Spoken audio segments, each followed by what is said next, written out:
کہ ایمان کے بغیر، جیسے ہمارا عقیدہ ہے، ایمان کے بغیر کوئی عمل قیامت کے دن فائدہ نہیں پہنچائے گا۔ ہاں دنیا میں کافر لوگ ایمان کے بغیر جو عمل کرتے ہیں، اللہ تعالیٰ ان دنیا میں ان کو اس کے بدلے میں رزق دیتا ہے، عزت دیتا ہے، مقام دیتا ہے، شہرت دیتا ہے۔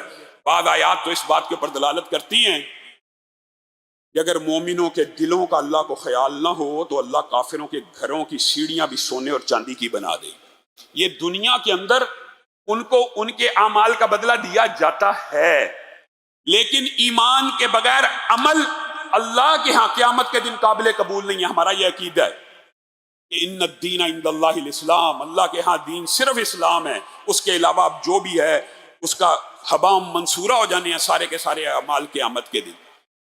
جس طرح یہ ہمارا عقیدہ ہے کہ ایمان کے بغیر عمل قابل قبول قیامت کے دن نہیں ہے، اسی طرح ہمارا یہ بھی عقیدہ ہونا چاہیے اور ہے، اور یہی منہج سلف ہے اور یہی درست عقیدہ ہے کہ عمل کے بغیر بھی ایمان مکمل نہیں ہوتا۔ ایمان کے بغیر اگر عمل قابل قبول نہیں ہے تو عمل کے بغیر بھی اللہ کے ہاں ایمان قابل قبول نہیں ہے۔ یہ آپ کو کسی نے مغالطہ ڈالا ہوا ہے کہ عمل کرنا نہیں ہے، اعمال کرنے نہیں ہے، صرف زبان سے لا الہ الا اللہ کا اقرار کر لیا اور عمل نہ کیا۔ اور ان اعمال میں سے سب سے پہلا عمل یا ایھا الذین آمنوا ارکعوا واسجدوا واعبدوا، اللہ کہہ رہا ہے سورۃ حج آیت نمبر 77۔ کسی کو اشکال ہے جا کے اٹھائے قرآن تفسیر پڑھ لے۔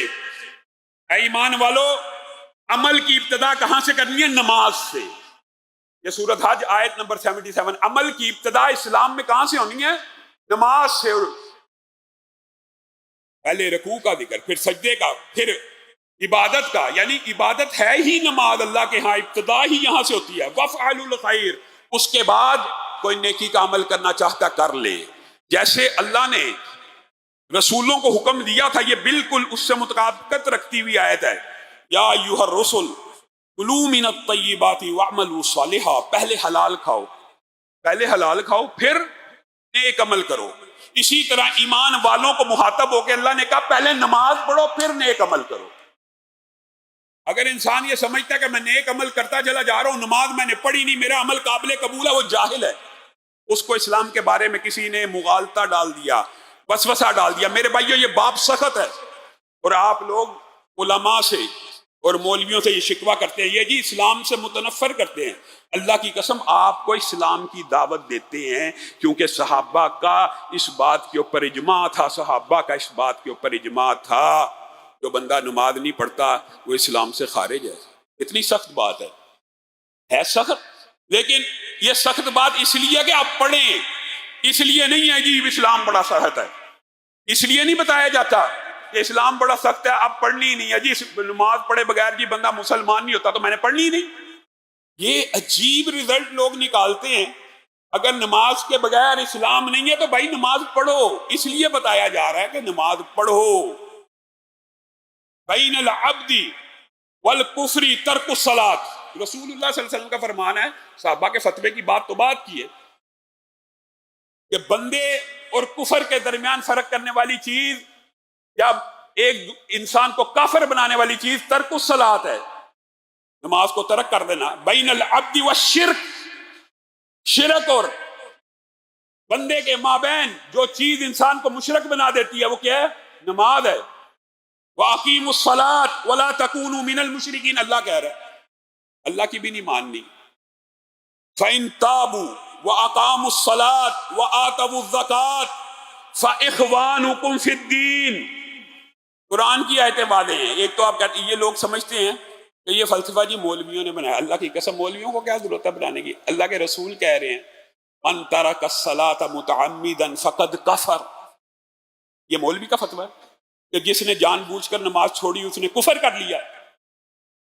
یہ مولوی کہہ رہا ہے، اللہ کہہ رہا ہے فَإِن تَابُوا وَأَقَامُوا الصَّلَاةَ وَآتَوُا الزَّكَاةَ فَإِخْوَانُكُمْ فِي الدِّينِ، اللہ کہہ رہا ہے کہ اگر وہ توبہ کر لیں، اور توبہ کی شرط کیا رکھی ہے؟ نمازوں کو قائم کر لیں۔ اگر وہ توبہ کریں، اسلام کو قبول کریں، اور اسلام کی قبولیت کا کیا معیار اللہ نے طے کیا ہے؟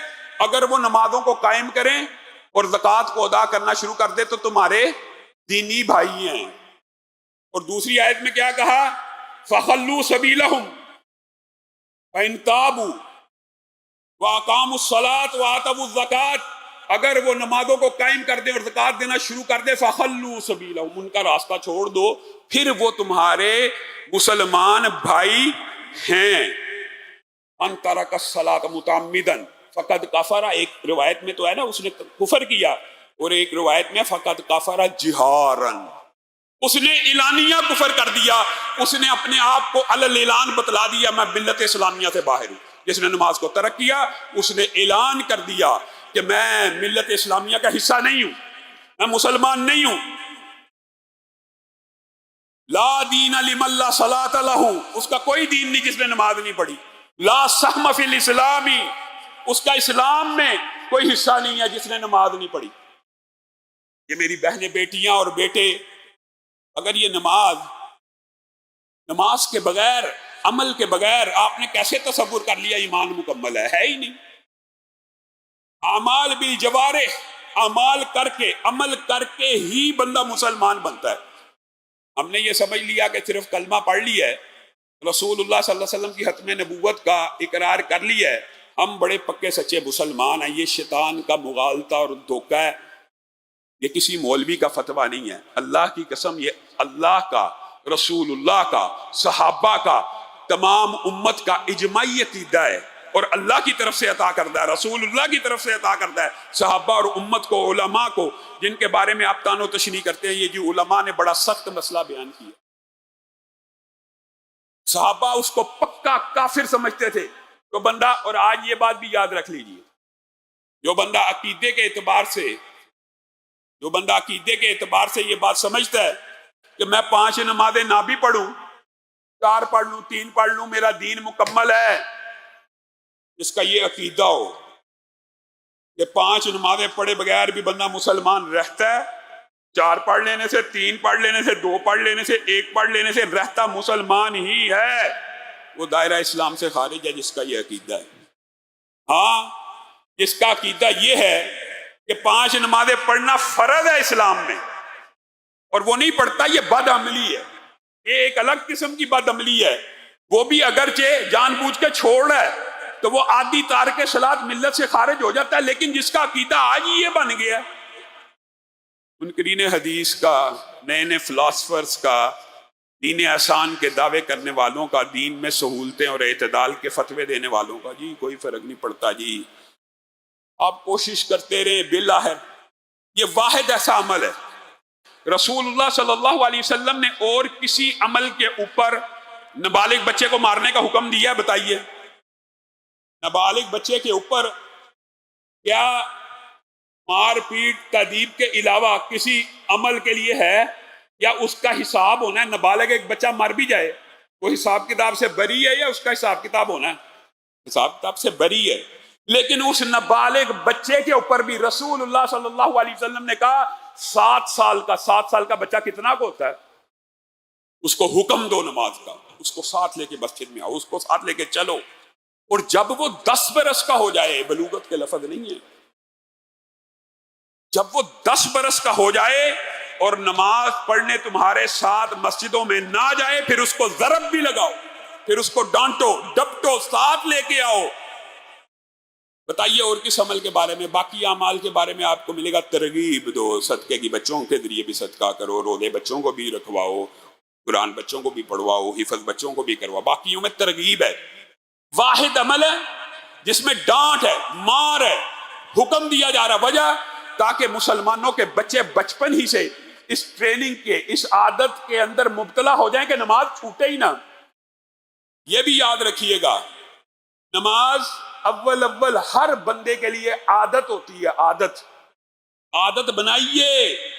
بعض لوگ یہاں پہ بھی تان کرتے ہیں، یہ جی نماز بطور عادت پڑھی جاتی ہے، آتے ہیں اللہ رب العزت کو آ کے سبق سنایا اور سبق سنا کے چل دیے، ٹھیک ہے، خشوع ہونا چاہیے، خضوع ہونا چاہیے، لیکن جو سبق سنانے بھی نہیں آ رہا، جو سبق بھی نہیں سنا رہا اللہ کو آ کے، اللہ نے جو مقرر کیا ہوا ہے اس کا کیا؟ تو اول ہر عبادت عادت ہوتی ہے، ہر عبادت عادت ہوتی ہے، لیکن جب وہ عادت پختہ ہو جاتی ہے پھر اس میں کسی دن رشوع بھی آ جاتا ہے، کسی دن حضو بھی آ جاتا ہے۔ جب عادت پختہ ہو گئی ہے، 5 وقت اللہ رب العزت کی بارگاہ میں کھڑا ہو گیا ہے، اس کو نماز کے فضائل، نماز کی اہمیت کا ادراک اور شعور علماء سے، احادیث سے اس نے سن لیا، اخذ کر لیا کہ سجدہ تو انسان زمین میں کرتا ہے، ماتھا تو انسان زمین پہ رگڑ رہا ہے، ناک تو انسان زمین پہ رگڑ رہا ہے، لیکن اللہ رب العزت اس کا مقام اتنا بلند کر دیتے ہیں کہ سجدہ زمین پہ ہوتا ہے اور انسان کا سر اللہ رب العزت کے قدموں میں پہنچ جاتا ہے۔ انسان کا مقام بلند ہے، اور یہ نماز کے فضائل کے اوپر انشاءاللہ آنے والے دروس میں گفتگو ہوگی۔ لیکن میرے بھائیوں، معراج کی وہ حدیث، آپ نے ترک صلاۃ کو کفر بھی نہ سمجھا، خارج عن الملہ بھی نہ سمجھا، اور آپ نے سمجھا بغیر نماز کے بھی انسان کا اسلام مکمل ہے۔ اور میرے بھائیوں، آج اللہ کی قسم جتنے بیٹھے ہیں، یہ تو فرض ہے، اس کے لیے تو وعدہ ہونا چاہیے۔ کل تو میں نے آپ کو کہا تھا ارادہ کریں وضو کا کہ رات سونے سے پہلے کر کے سویا کریں گے، لیکن آج تو آپ کو وعدہ کرنا چاہیے کہ ہم میں سے اگر کوئی بندہ دن میں یہ بات بھی سمجھ لیجئے، جو بندہ یہ سمجھتا ہے کہ میں نے 5 میں سے 4 پڑھ لی ہیں تو میں نے بڑا مارکا مار لیا ہے، اس کی اللہ کے رجسٹر میں غیر حاضری لگی ہوئی ہے۔ کہیں پورے قرآن پاک میں نماز پڑھنے کا حکم نہیں ہے، ہمیشہ کس چیز کا حکم ہے؟ قیام کرنے کا، قائم کرنے کا۔ اقام الصلاۃ، اقیم الصلاۃ، اقیم الصلاۃ، یقیم الصلاۃ، ہر جگہ قیام۔ ایک جگہ بھی قرآن پاک میں ذکر کی طرح نماز کا ذکر نہیں کیا گیا کہ پڑھ لو، کہیں پہ بھی نہیں ہے۔ ہمیشہ کیا کہا گیا؟ قیام کرو۔ قائم کرنے کا مطلب یہ ہے کہ ایک دن میں 5 پڑھو، 3 پڑھی، 2 پڑھی، 1 پڑھی، 4 پڑھی، برابر ہیں۔ قبول کس کی ہونی ہے؟ جس نے 5 پڑھی۔ اپنے حاضری کے رجسٹر میں 5 نمازوں کی حاضری لگائیے۔ جو سست ہے، جو سست ہے اس کو بھی چاہیے۔ یہ صرف ٹریننگ کے لیے کہہ رہا ہوں، ورنہ نماز کو وقت مقررہ ہی پر پڑھنا ہے۔ لیکن جو سست ہے وہ بھی آج یہ وعدہ کرے اللہ سے، سابقہ گناہوں کی معافی مانگے، تجدید عہد کرے، تجدید عزم کرے، اور یہ اللہ سے وعدہ کرے، اللہ رات اس وقت تک سوؤں گا نہیں جب تک رجسٹر میں 5 کی 5 لکھ کر فرشتے حاضری پوری کی پوری نہیں لگا دیتے۔ پھر وہ بندے کو عادت پڑ جائے گی، پھر جب اکٹھی پڑھے گا 2-2 3-3 نمازیں، تو پھر شاید وہ وقت کے اوپر پڑھنا شروع کر دے۔ یہ بہت سے لوگوں نے تجربے اور مشاہدے سے یہ باتیں کی ہیں۔ اسلام کا مطلوب نہیں ہے، لیکن آپ کو کہہ رہا ہوں ابھی بھی کوئی کمزور ہے تو وہ اس طرح اپنی ٹریننگ کر لے۔ رسول اللہ صلی اللہ علیہ وسلم نے کہا کل قیامت کے دن اس شخص کو معراج کی رات میں رسول اللہ نے اس کا مشاہدہ بھی کیا، اور بعض نے کہا یہ خواب میں مشاہدہ کیا۔ معراج خواب میں نہیں ہے، روایات الگ الگ ہیں۔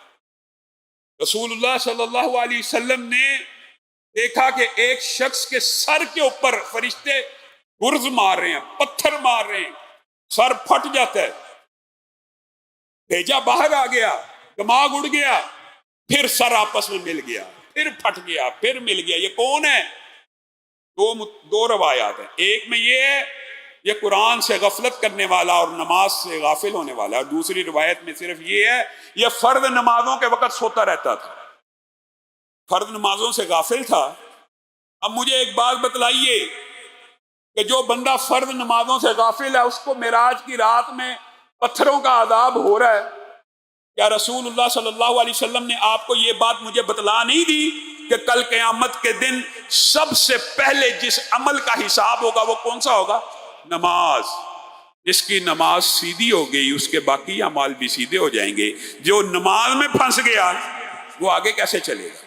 انشاءاللہ اسی موضوع کو کل بھی آگے چلائیں گے، لیکن آپ سے اور بہنوں بیٹیوں سے یہ بات کا وعدہ لینا، وعدہ کہ جو بندہ نماز میں کوتاہی کرتا ہے آج کے بعد 5 پوری پڑھے گا انشاءاللہ۔ 5 وعدہ کرے، اللہ سے وعدہ کرے، رمضان وعدوں کا وقت ہے کہ 5 کی 5 نمازیں ہم نے اپنے حاضری کے رجسٹر میں لگانی ہیں، اور اس کے بغیر اس دن سونا نہیں ہے جب تک 5 کی 5 نمازیں ہمارے حاضری کے رجسٹر میں نہیں لگی ہوں گی انشاءاللہ۔ اس کے فضائل، نماز باجماعت، اور نماز ہی کے اندر اللہ رب العزت نے اتنے فضائل رکھے ہیں کہ آپ سن کے حیران رہ جائیں گے۔ اس حوالے سے گفتگو کو جاری رکھیں گے۔